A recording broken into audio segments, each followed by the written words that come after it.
On dit souvent que l'Algérie c'est dur, que c'est compliqué, que c'est pas vivable.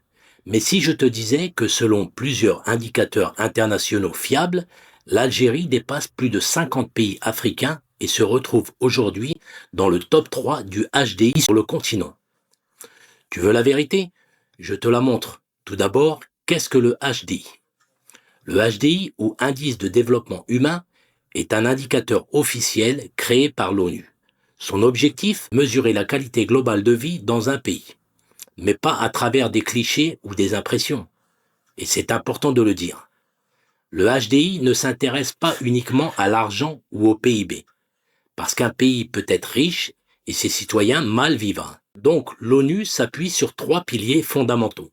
Le premier pilier, c'est l'espérance de vie. Et là, beaucoup vont être surpris. Malgré tout ce qu'on peut entendre, l'Algérie affiche une espérance de vie autour de 76 ans, ce qui est nettement au-dessus de la majorité des pays africains. Pourquoi?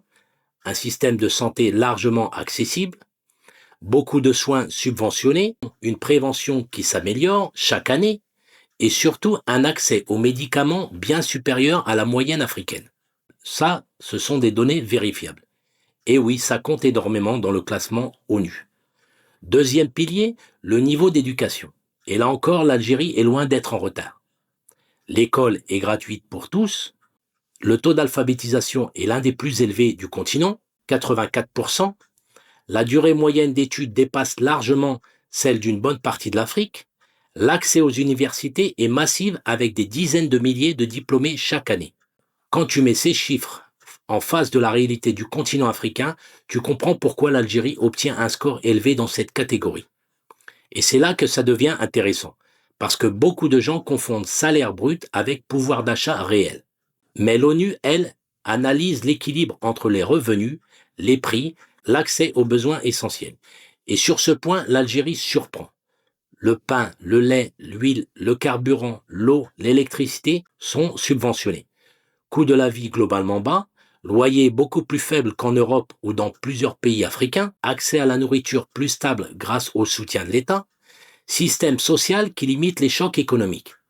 Oui, les salaires ne sont pas élevés, mais la vie coûte moins cher que dans 80% des pays africains, et beaucoup moins qu'en Europe.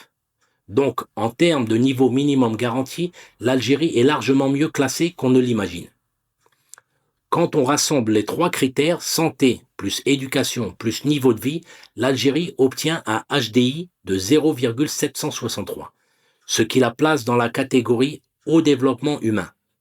Et surtout, 3e meilleure performance d'Afrique, juste derrière les Seychelles et l'île Maurice. Ce ne sont pas des opinions, ce ne sont pas des ressentis, ce sont des chiffres officiels de l'ONU publiés dans le rapport international. Cela dit, l'Algérie est un pays émergent et qui émerge vite.